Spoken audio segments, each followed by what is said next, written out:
Então vamos lá. Essa é a segunda parte da aula sobre matéria orgânica nos oceanos.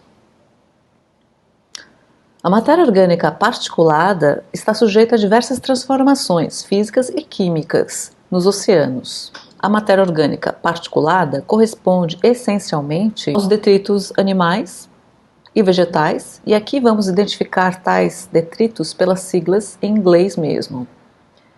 O POC é o carbono orgânico particulado, PON é o nitrogênio orgânico particulado, o POP é o fósforo orgânico particulado. Muito bem, esses detritos apresentam perfil de estratificação vertical semelhante ao do oxigênio. Então a concentração desses detritos é maior na superfície e decai exponencialmente com a profundidade. As bactérias são seres celulares e, portanto, a alimentação das bactérias por meio desses detritos é iniciada com a fragmentação da matéria orgânica particulada em tamanhos suficientemente pequenos. O processamento bacteriano se faz através da excreção das chamadas ectoenzimas, que têm o papel digestivo, ou seja, essas enzimas extracelulares atuam na quebra das biomoléculas em moléculas menores, de menor peso molecular e que podem passar para dentro das células bacterianas. Como acontece esse processo de sedimentação da matéria orgânica particulada? As pelotas fecais produzidas pelo zooplâncton são importantes agentes de sedimentação da matéria orgânica particulada nos oceanos. Esse material fecal afunda em uma velocidade consideravelmente rápida e por isso, quando as pelotas começam a afundar, o fenômeno é chamado de expresso de pelotas fecais. As pelotas fecais contêm material que não foi totalmente digerido e pode ainda incorporar materiais como sílica, calcário e minerais argilosos, que acabam conferindo maior resistência e aumentam a densidade desse material. E assim essas pelotas podem atingir o leito marinho de forma intacta e melhor preservados do que os detritos que contêm apenas plâncton. Outra forma da matéria orgânica particulada atingir os sedimentos é através da neve marinha. A neve marinha é formada pelo carbono orgânico particulado amorfo, que se apresenta em flocos. Algumas substâncias conhecidas como exopolímeros transparentes, na forma particulada, são liberadas por organismos filtradores e esse material parece auxiliar na formação de agregados que sedimentam mais velozmente. Esses agregados são nutritivos e atuam como microhabitats para os seres heterotróficos. Então a região da neve marinha é caracterizada por altas concentrações de nitrogênio e fósforo e formam microzonas subóxicas a anóxicas, que podem ter efeito significativo no ciclo dos elementos biolimitantes. Outra característica do material particulado em sedimentação é a matriz mineral proveniente das partes biogênicas rígidas, como o material silicoso e o calcário, que empacotam a matéria orgânica particulada de forma tal a protegê-la do ataque microbiano e da ação de enzimas digestivas. A seguir, eu coloquei um vídeo da NOAA de apenas alguns segundos que mostra essa neve marinha. Vamos conferir.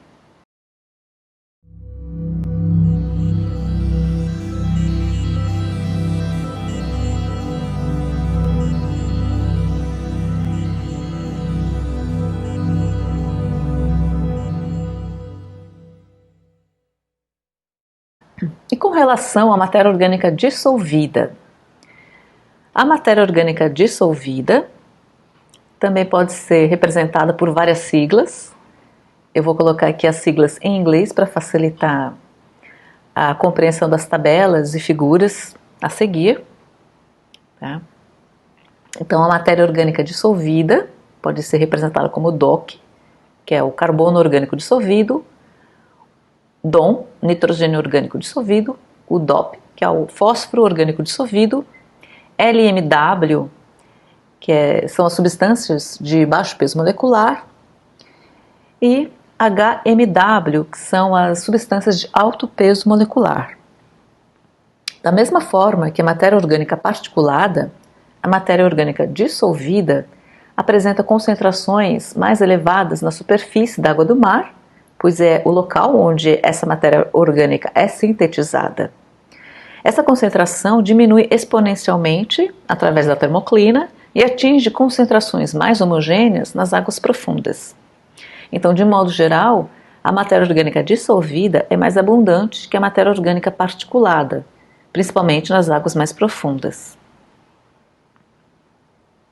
A matéria orgânica viva é composta por um grande número de biomoléculas, né? E esses são os exemplos mais comuns. Carboidratos é uma fonte de energia, são utilizados também como sustentação dos tecidos animais e vegetais, e esses carboidratos eles são pouco resistentes à degradação, né? São rapidamente aproveitados pela biota. As proteínas são formadas por aminoácidos e apresentam várias funções bioquímicas. As proteínas também são pouco resistentes à degradação no meio. As ligninas formam os tecidos vegetais, né, e são muito resistentes à degradação no ambiente marinho. Os lipídios são pouco solúveis em água, então apresentam uma afinidade pelo material particulado e pelo sedimento, e estão presentes em tecidos vegetais e animais, são componentes de óleos, gorduras e são relativamente resistentes à degradação. Além dessa matéria orgânica natural, uma gama de compostos orgânicos sintéticos podem ser introduzidos no ambiente marinho por ação antrópica. E o que acontece quando o organismo morre? Esses materiais todos, esses componentes orgânicos são liberados para o meio aquoso. Aí, dependendo da solubilidade e da reatividade desses componentes, podemos prever o destino dessa matéria orgânica na fase dissolvida. A matéria orgânica dissolvida, assim como a matéria inorgânica, apresenta reatividade diferenciada no ambiente marinho. A fração lábio é aquela produzida na superfície e é considerada reativa, como os carboidratos, proteínas e lipídios. Essa fração lábio tem o teor nutritivo importante, e corresponde à matéria orgânica recente. A fração semilábio corresponde à matéria orgânica pouco reativa e que apresenta já uma idade de dezenas de anos no ambiente marinho. Já a fração refratária, a não lábio, é a matéria orgânica não reativa e é encontrada nas águas de fundo e sedimento. E os representantes dessa fração refratária são a lignina, as macromoléculas resultantes da condensação de produtos de degradação, como as substâncias úmicas e fúlvicas, né? Essa fração refratária é pobre em nutrientes e compõe a matéria orgânica mais antiga, com cerca de milhares de anos no ambiente marinho. Aqui nessa figura temos um modelo simplificado para os processos que envolvem a matéria orgânica dissolvida e sua reatividade no meio marinho. A matéria orgânica participa de dois ciclos, um lento e outro rápido. Porém, é importante enfatizar que o mais provável é que haja situações intermediárias, na verdade, um contínuo, não há uma linha divisória entre o ciclo rápido e o ciclo lento. Esses modelos servem para facilitar o nosso estudo e entendimento dos processos que ocorrem no ambiente. No ciclo rápido, a matéria orgânica dissolvida de baixo peso molecular é lábil e é rapidamente aproveitada pelo fitoplâncton e bactéria. Os compostos lábeis, dentre os compostos lábeis, podemos citar os oligopeptídeos, açúcares, aminoácidos, ureia, material genético, lipídios. Devido ao consumo rápido, esses componentes lábeis estão presentes em concentrações muito baixas e apresentam um tempo, né, de vida de horas a dias até 1000 anos de existência. Já o ciclo lento envolve a degradação da matéria orgânica dissolvida menos reativa. As fontes dessa matéria orgânica menos reativa são as biomoléculas de alto peso molecular, presentes nas paredes celulares, como as membranas vegetais e de fitoplâncton. A degradação dos biopolímeros envolve enzimas que acabam compondo a parte lábil da matéria orgânica dissolvida. Então, antes da enzima atuar, essa própria enzima já é degradada e participa do ciclo rápido. Então, os biopolímeros que sobrevivem a esse ataque enzimático acabam permanecendo no ambiente por mais tempo. Os produtos da degradação dessa fração refratária são mais resistentes que as biomoléculas originais. Esse ciclo lento leva de 1000 a 10.000 anos. A razão carbono-nitrogênio equivale a 10 para a matéria orgânica dissolvida lábil e a cerca de 17 para a matéria orgânica dissolvida refratária.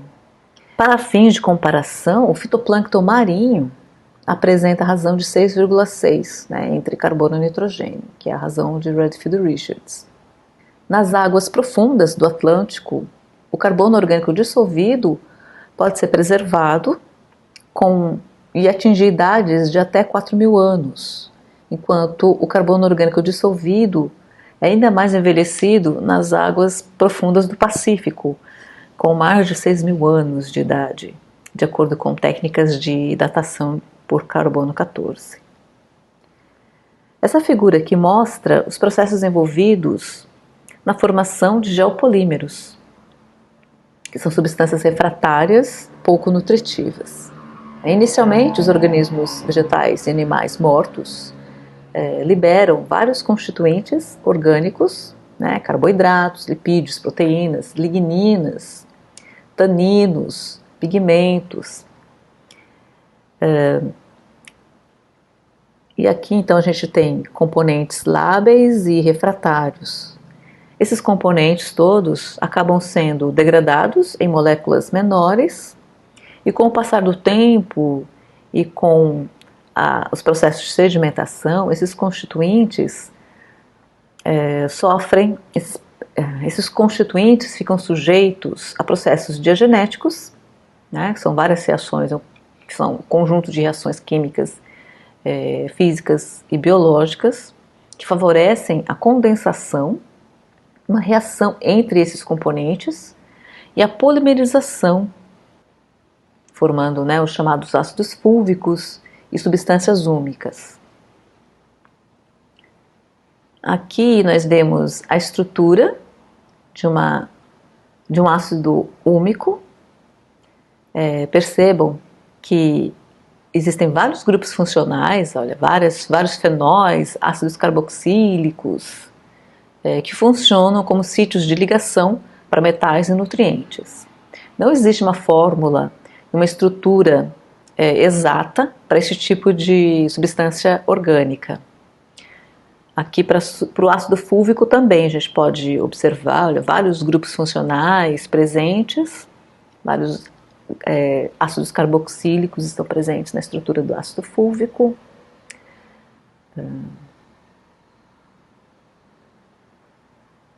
Além dos compostos orgânicos conhecidos com papel importante como fonte de energia, vários outros Compostos orgânicos denominados de metabólitos secundários podem ser produzidos e liberados para a fase dissolvida no ambiente marinho.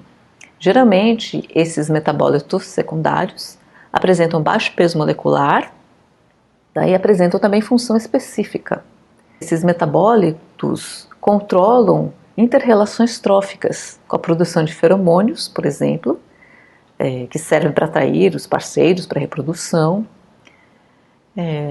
Pode ocorrer liberação de toxinas, com o intuito de defesa contra predadores e competidores. A exudação de complexantes orgânicos, como fitoquelatinas, principalmente produzidas pelo fitoplâncton em bactérias, metalotioneínas, produzidas principalmente por animais, e os sideróforos, produzidos por fitoplâncton e bactérias, são ligantes complexantes metálicos importantes no ambiente oceânico e podem servir para alterar a biodisponibilidade dos metais dissolvidos. Então, os metabólitos são produtos naturais marinhos que têm sido objeto de estudo e aplicação na área de biotecnologia marinha e farmacêutica. Essas são as referências utilizadas para essa parte da aula. Temos ainda a parte 3 da aula sobre matéria orgânica.